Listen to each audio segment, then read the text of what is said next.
When we talk about writing for MMJs, you're already shooting, you're collecting sound, you're coming back and you're editing your story. Writing is what brings them all together. You can hear Daryl Bullard coming before you see him. Sure ain't gonna sneak up on nobody, are we? So number one, let's keep it simple. Write to your video. We have to let the pictures we shot dictate what we're writing. Okay, pull it up. Joe Streller demonstrates just how powerful this morning's twister was. Go in there that far. And is now picking up pieces of tin that once surrounded two area barns. As an MMJ, you already know what you shot. You probably just shot it, so it shouldn't be too hard to think of that or to look at it and start to think of words that go along with those pictures. Maybe it's the way the afternoon light comes through the window. It could be the extra hot coffee. Or the easy laughter of partners Charlotte McConnell and Rowena Music. What do y'all talk about? Oh, they really get on old Rick down there. Right off the bat, I want to see faces, I want to see sound, I want to see something that engages a viewer. I don't want to see backs of heads. Go! Dodgeball! Your first line is going to set the pace and it's going to set the tone. What's so proudly One by one, they marched to the Capitol by the tens, the twilight. by the hundreds, by the thousands. So, who's this person we're seeing on a TV screen? Why do they matter? What are they doing? Our script should sort of reflect those things. The mail came in this morning and Sally Irvin can't wait to get her hands on the sharp, bony things inside this box. Those are really nice. When we're talking about humanizing our copy, I think what we're talking about mostly is telling someone why they should care about this person that you're showing in a sequence or you're showing in your story. What is it about them that matters the most? And what kind of detail can you tell about them? What kind of information have you gathered that you can that makes us care for them? Oh my, look at him. His ears are out, he's dragging me, he wants to walk. Number 5, write like you talk. In other words, you got to say your story out loud, then you got to read it out loud when you write it. You need to read it to somebody else.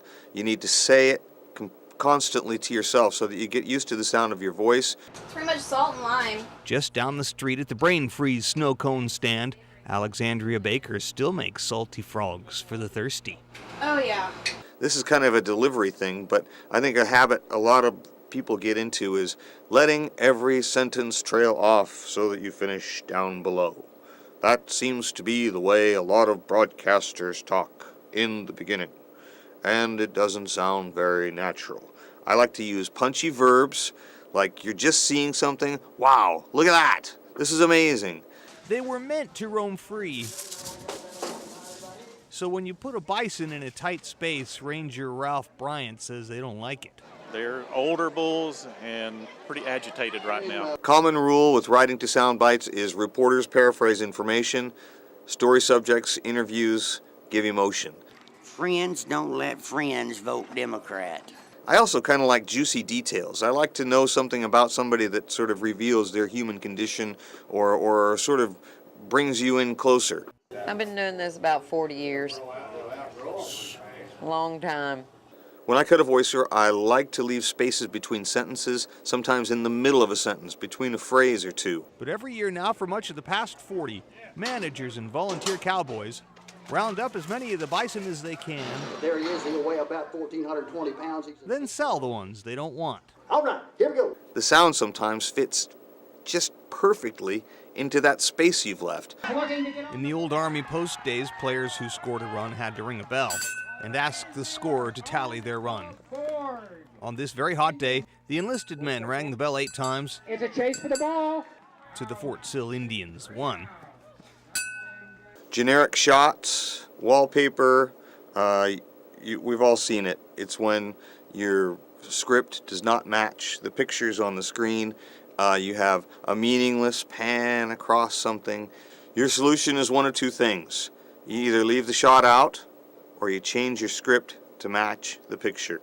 Number 9, write tight. Most reporters, and that includes MMJs, have 1:10, 1:30 seconds, and after that you got to go begging. You have to deliver if you're going to have something longer than those set parameters that producers like to have a fast-paced newscast. So you have to keep your sentences short. You have to have natural sound and things to keep up the pace, but the sound bites should be short, the sentences should be short, and everything should be active so that you cover a lot of ground in a short space of time. Bad stuff. Gary Richardson stayed up all night watching tornado coverage, so he certainly didn't expect to be replacing fence posts from a mid-morning storm. I would have never left the house had I known this was going to happen. There we go. Number 10, keep your writing simple. As someone who does quite a few features, I tend to let my writing sometimes get a little bit too flowery. I think I'm writing some kind of love poem to myself. Defined by water, nourished and fed. In south central Oklahoma, from Bird's Mill all the way to the Red River, streams run clear. The pools teem with fish rare in other parts of the state.